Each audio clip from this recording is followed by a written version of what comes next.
Hi, Abad. It's so great to see you again. This is already our second episode of our podcast, Who Do You Want to Be? Which is, as we already talked about in our first episode, such an important question.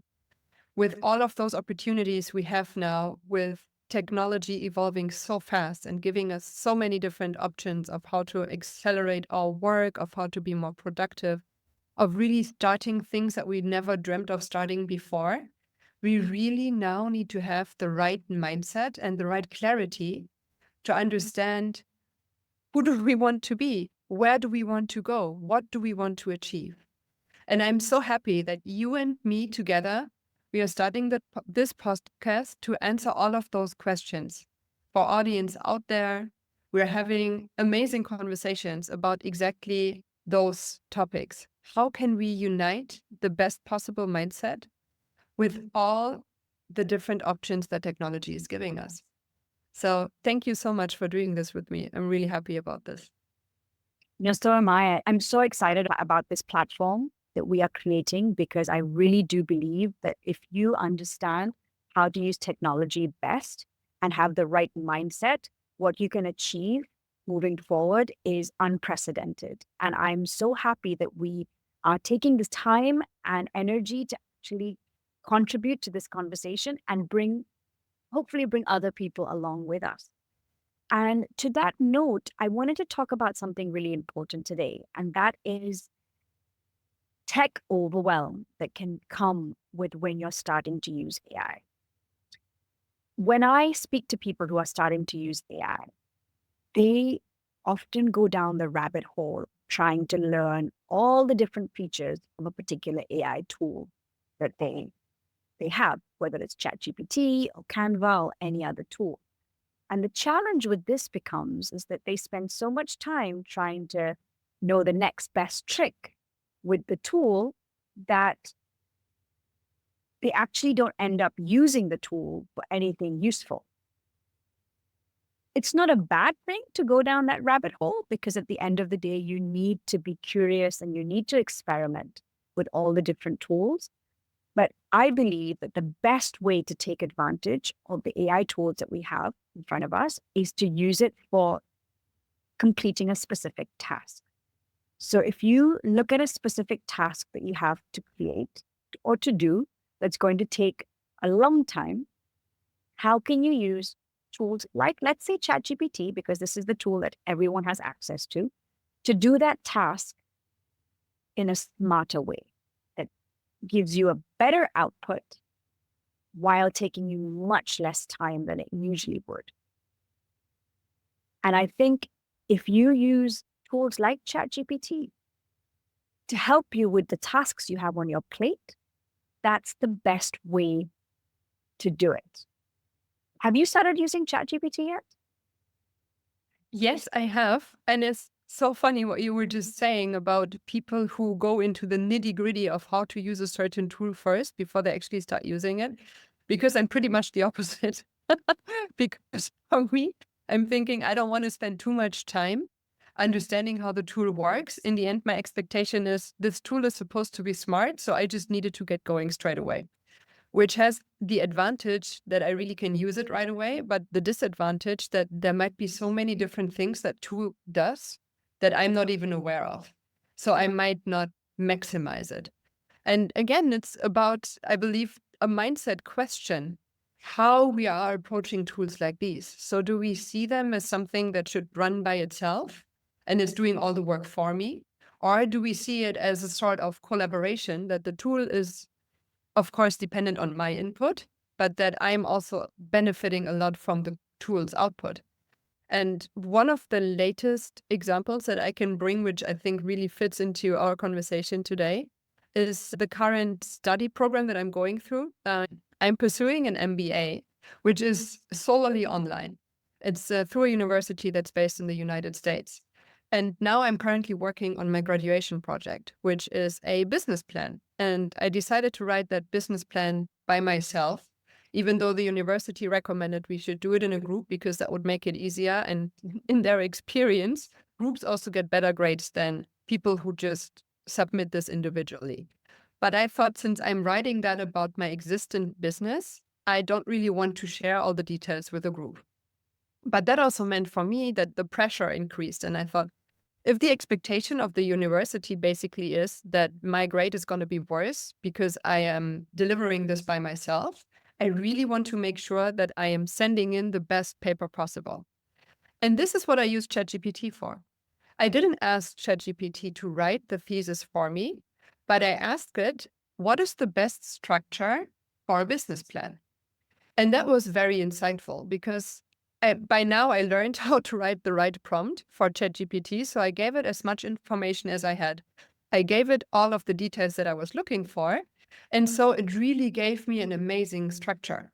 And I also learned from you, Abba, I have to admit that, that we shouldn't always be satisfied with the first output that we receive from ChatGPT, but that we can also tell it, you know what, Chat, I know that you can do this better.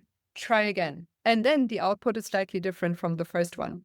So I played around with that a few times. And to be honest with you, the structures I received were extremely helpful. So those I adapted for my business plan, but all of the other content I am writing by myself.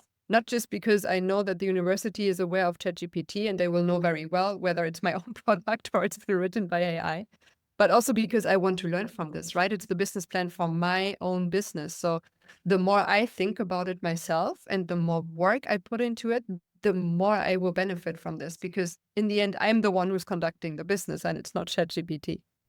But this is just one thing where I found it extremely helpful to use ChatGPT as, let's say, a very good starting point to get this thesis written. 100%. And that's exactly how you should be using it. We need to use tools like ChatGPT to augment our own abilities, not to replace them or to take over what we're doing. Because at the end of the day, ChatGPT doesn't know us as well as we know ourselves. It doesn't know our business. It doesn't know what we have in our mind. Of course, you can give it all this information. But at the end of the day, your expertise, your life experiences, your mindset, the way you do things, ChatGPT is not going to do it that way. ChatGPT is just a language model. It's just spitting out words based on the next best word it's been trained on. So it doesn't have a mind of its own. It can't think for itself, but it can help us think better. It's a great partner to brainstorm with. It's a great partner to come up with an outline that we would sit with a blank piece of paper for maybe an hour. It can help us come up with that in seconds. So never do we have to start with a blank piece of paper anymore. So that it does facilitate our thinking in ways that we've not been able to before, and which is how we should be using it. I like to call it augmented intelligence rather than artificial intelligence as a way to look at ChatGPT. And then coming to all the, like you said, how to maximize its use. Of course, you need to know all the different things you can do with the tool to be able to maximize your outputs. But then everything the tool is doing keeps changing, and the ways to maximize the tools are also always being enhanced. So my message is that you shouldn't feel overwhelmed and bogged down with all these changes that are happening in the tools. When people start using ChatGPT, often you start using it at a very basic level. Maybe you're chatting with it, maybe you're putting in basic prompts. And as you use it more and more, you start seeing different results. And that's when I find you move to a bit more complex prompting, where you go into the details of things and you go into context and you go into background and you give it more feedback. And because it's helping you get clearer with your own ideas, you're able to feedback better and you're able to get better results. And once you've kind of understood how to give it better instructions, which is all you need to know really, you can start looking at, okay, now I know how to give ChatGPT really good instructions. What else can I do with this tool? So I do think when you're starting to use any tool, if you start using the tools to complete a particular task and you've never used the tools before, you will go through a natural progression, which is basic, and then you'll start getting a bit more advanced. And then you'll know enough about the advanced way of using it that you'll try and tap into the extra things that it can do. But you shouldn't worry about all the extra things it can do if you haven't tackled all the basic things it can do and understood properly what it can do. And I feel like that sometimes becomes a gap as people directly start to jump into the complex things these tools can do. And then they still don't get the maximum out of them because they've not gone through the process of learning the tool from the beginning. And don't get me wrong, the learning curve is steep. So you could learn the basic functionality of ChatGPT in an hour, and you'll start understanding what it can do. And then immediately you can start using a bit more complex prompting.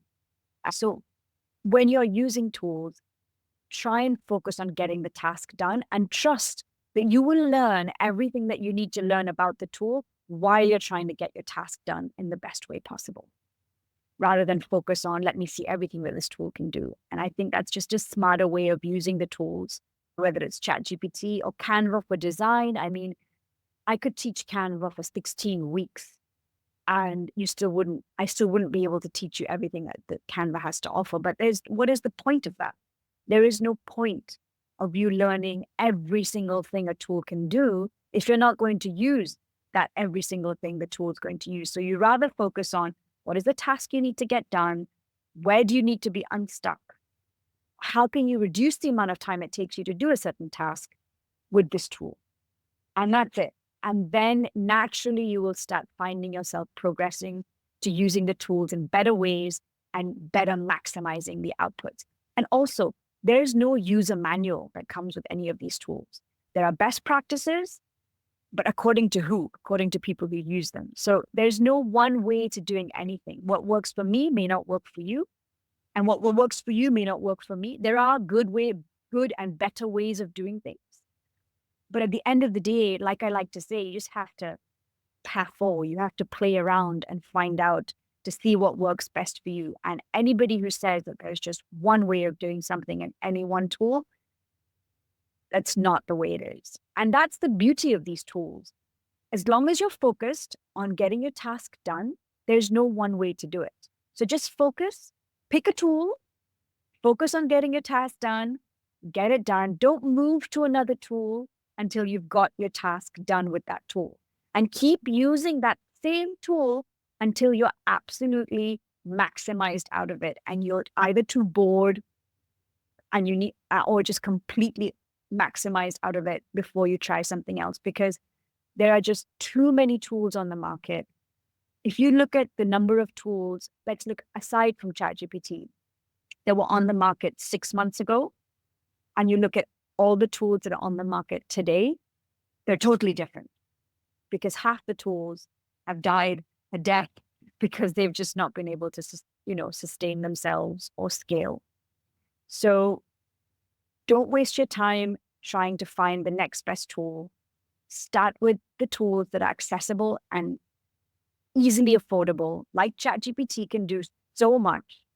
Start with that, max it out. And then when you really feel that ChatGPT cannot do what you want it to do, look at other tools. Because by the way, all the other tools are also pulling APIs or like the open sources from ChatGPT. I love the metaphor that you were just using, Abba, because you were saying we don't have to start with a white sheet of paper anymore, because ChatGPT can help us to at least put an outline that we can start with.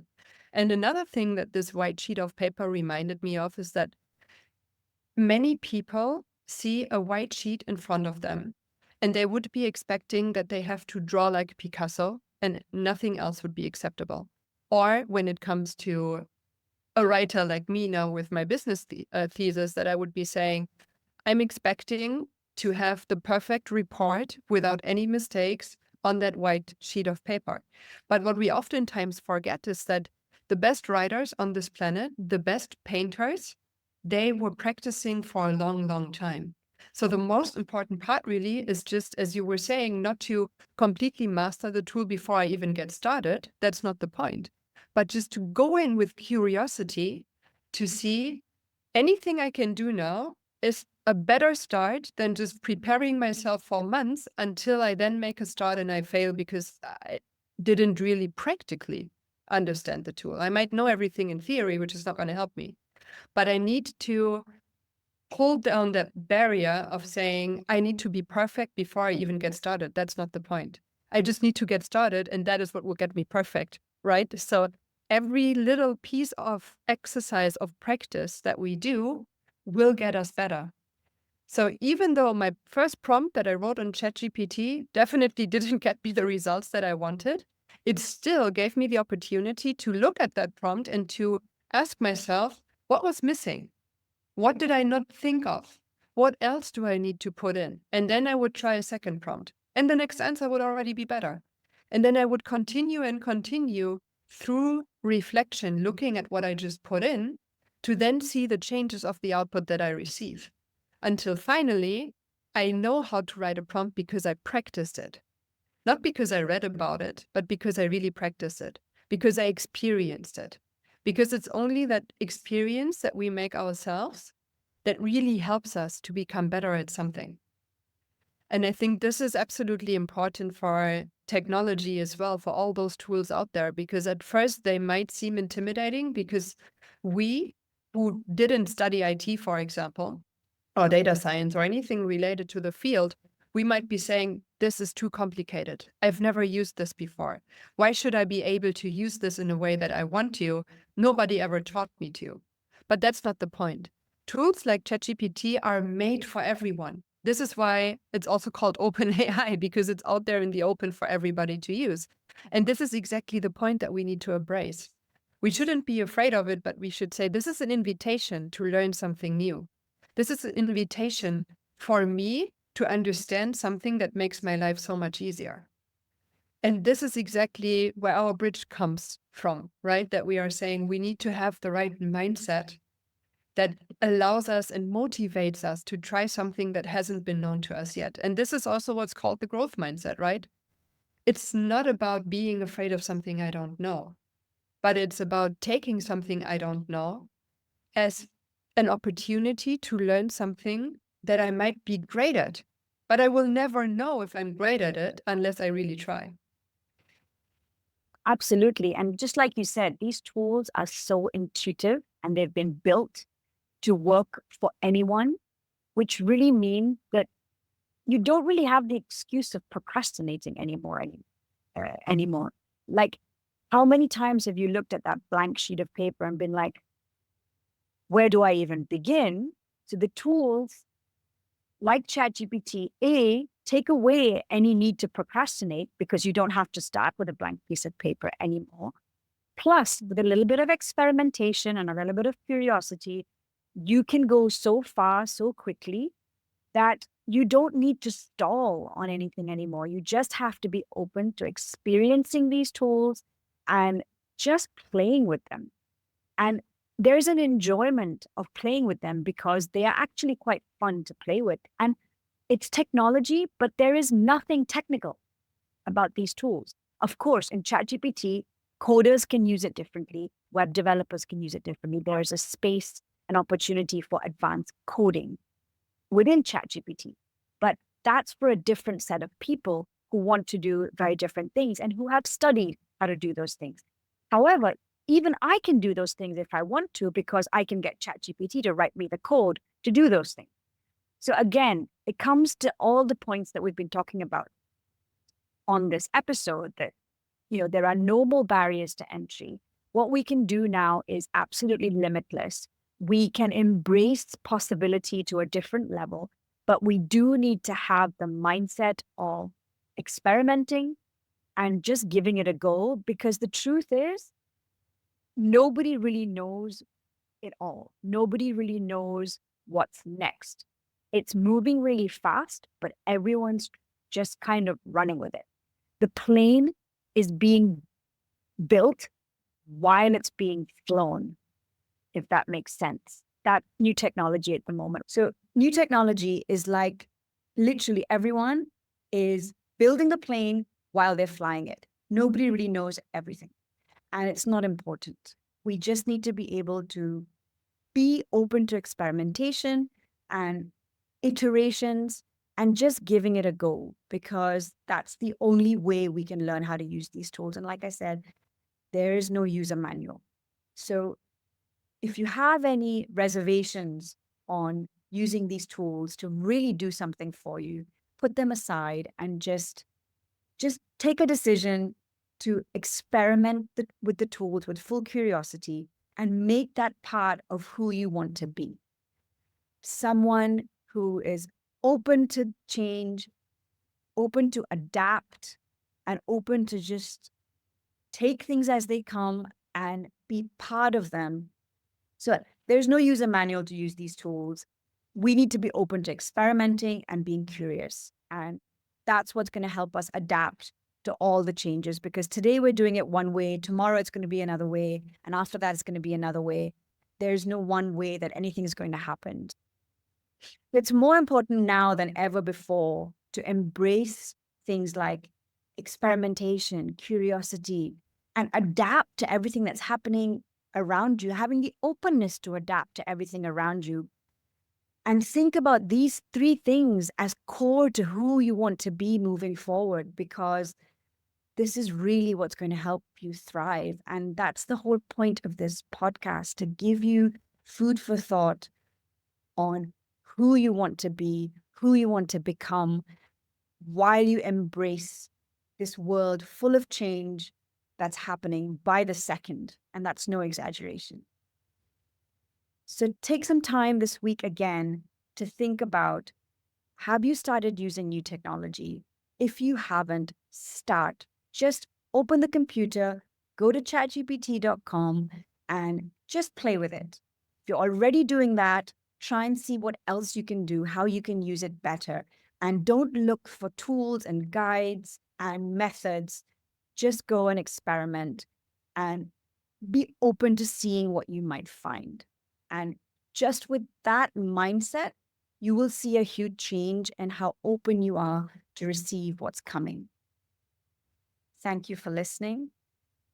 We hope you enjoyed this episode, and we will be back next week.